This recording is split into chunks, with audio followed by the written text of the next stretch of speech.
have that adrenaline rush, and we still want them to have it. That's what's going to keep them safe. It's going to help them survive these situations. But we want to remind them that adrenaline rush, hey, we only have one call. This could be a swatting event. Caleb Barlow says parents need to pay close attention to what their kids are doing online. There's a lot of reservations in even talking about this because on one hand, we don't want to encourage people to go use these types of services. On the other hand, I think it's really, really important for parents, law enforcement, and educators, or people that run event venues to be aware that these things exist. And that was Jason Law reporting. Jason contacted Massachusetts State Police about this issue.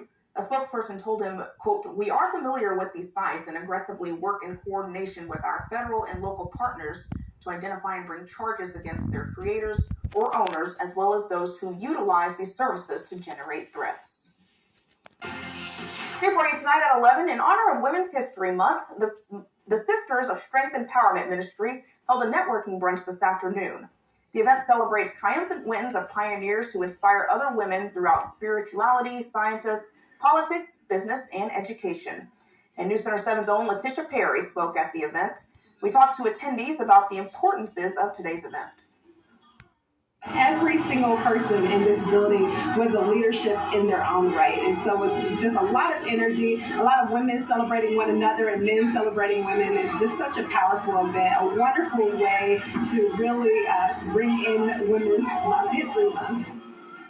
There were also workshops and performances at this event. And take a look at all these amazing colors. An aurora chaser in Alaska captured this stunning view of the northern lights on Friday.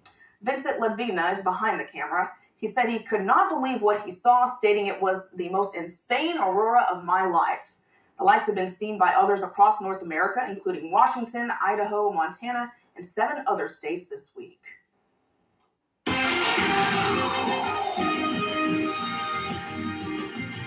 I know we're far north. I mean, we border Canada, like technically, I guess, across the lake, but we're still not far enough north to see those, and I'd love to see them one day. I lived in Washington State for 12 years. You never got to and I never saw them. I mean, it may have happened. I mean, I moved up there when I was 8, so, and then lived there for a while.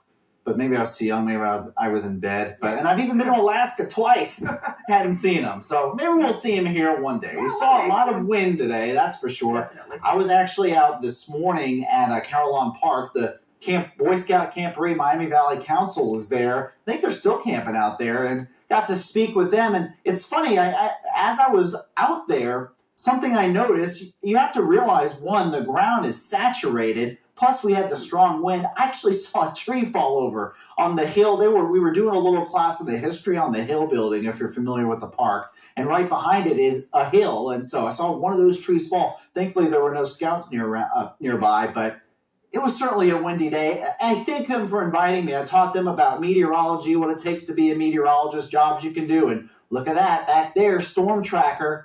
Got to bring that one along. It was a fun day, so thank you all very much for that invitation. Here's another video I want to show you. This one from Chris Martin. That was a shed. It started out right here in the corner of the yard, and it blew across. Got this with his doorbell or his camera around his house, and it just goes to show you how windy it was today. Is it going to replay? All right, yeah. Let's watch here for a second as this video loops, and you're going to see this shed move in. You can see the grass moving a little bit. There it goes. It lifts. It didn't quite cross the fence. It almost did, though. So it was certainly a very windy day across the region. It's still windy in some parts of the state. In fact, while we have no more wind advisories or high wind warnings across the Miami Valley, you don't have to go that far to actually see some high wind warnings still in place for at least another 40 minutes up near the snow belt and getting close to Cleveland, where they are still experiencing some windy conditions. The reason for the wind generally is because we had an area of low pressure just toward our north. Actually brought some snowfall across Michigan, and it's bringing some showers across now New York State.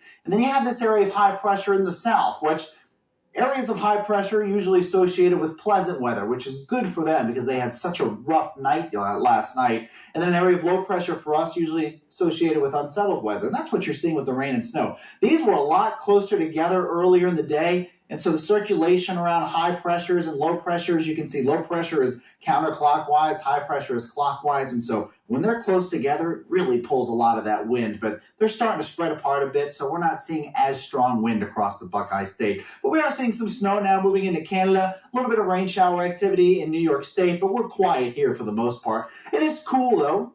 Not the same as this time last night. 39 degrees in Dayton, still hanging on to the 40s down in our southern counties and some of our eastern counties. And we're actually going to stay pretty seasonable from here on out, at least for the next week or so. We're typically about 55 degrees in the afternoon. You can see each day 57, 55, 53, 54, 58. We're pretty seasonable, so it certainly is going to feel like spring, typical spring here. Now, as we move into the overnight hours, we're pretty clear, and then we're pretty quiet moving into Sunday morning. But as we move into Sunday evening and then even into Monday morning, really that's going to be the best chance where we see some showers across the region. But it looks actually kind of dry by the afternoon. So a nice day tomorrow, chance of some morning showers Monday. Temperatures stay pretty much the same. Cold front moves through on Friday. Could bring a thunderstorm or two, but it'll bring some slightly cooler air next weekend.